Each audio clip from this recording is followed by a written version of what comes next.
আসসালামু আলাইকুম। টাকার গোলাম এপিসোড নাম্বার 14। আজকের পর্বটি অনেক বেশি ইন্টারেস্টেড এবং অনেক বেশি মজাদার হতে চলেছে। অন্য পর্ব থেকে আজকের এই পর্বটি ইন্টারেস্টেড হওয়ার অনেক বেশি কারণ রয়েছে, কেননা এবার রিশাদ পুরোপুরিভাবে আস্তে আস্তে পরিবর্তন হতে চলেছে। এবার রিশাদ ভালো মতোই বুঝতে পেরেছে যে গোলামের সঙ্গে কোনো কিছু যদি আমি করে ফেলি তাহলে তার যে বডিগার্ডগুলো আছে সেই বডিগার্ডগুলো আমার অবস্থা পুরোপুরিভাবে শেষ করে দিবে। আর অপরদিকে লক্ষ্য করলে দেখা যায় যে এবার গোলামের প্রেমে হাবুডুবু খাচ্ছে ঋতু। আর ঋতু এবার পুরোপুরিভাবে গোলামকে তার হাজব্যান্ড হিসেবে মেনে নিতে চাচ্ছে, কিন্তু গোলাম বলে যে আমি তো তোমার হাজব্যান্ড না, তোমার সঙ্গে তো আমার দুর্ঘটনাপূর্বক বিয়ে হয়েছে, এটা তো কোনোভাবে মেনে নেওয়া সম্ভব নয়। তখন ঋতু বলে যা হয়েছে সব কিছু ভুলে যাও।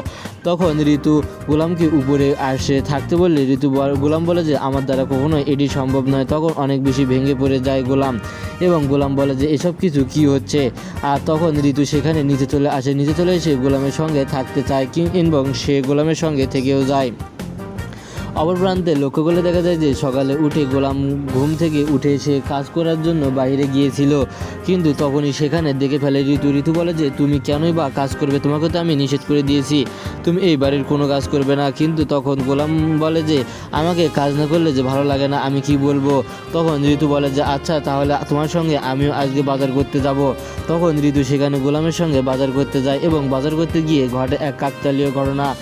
গোলামকে ওজনে কম দিতে চেয়েছিল, কিন্তু গোলাম তো ওজনে কম নিতে চায়নি, সে তো অনেক চালাক এবং চতুর, তাই তো তাকে অনেকভাবে মারধর ও অনেক অপমান করা হয়েছিল। কিন্তু তখনই সেখানে সেই বডিগার্ডগুলো চলে আসে, এবং বডিগার্ড চলে এসে সেই দোকানদারের অবস্থা পুরোপুরিভাবে খারাপ করে দিয়ে দেয়। তারপর বাজার থেকে সেখানে আসার পথে দেখা যায় যে তার বোনকে অনেকভাবে অন্য কিছু বদমাইশ লোক অত্যাচার করতেছে। তখন সে চলে আসে এবং সেখানে এসে গোলাম এভাবে চালিয়ে যায় এবং বলে যে তোমরা এখানে চলে না গেলে তোদের অবস্থা খারাপ করে দিব। তখন গোলাম একটি থাপ্পড় মারে ছেলেটিকে, মারার সঙ্গে সঙ্গে সেখানে পুলিশ অফিসার চলে আসে, আর পুলিশ অফিসার এসে গোলামকে পুরোপুরিভাবে অ্যারেস্ট করে নিয়ে যায়।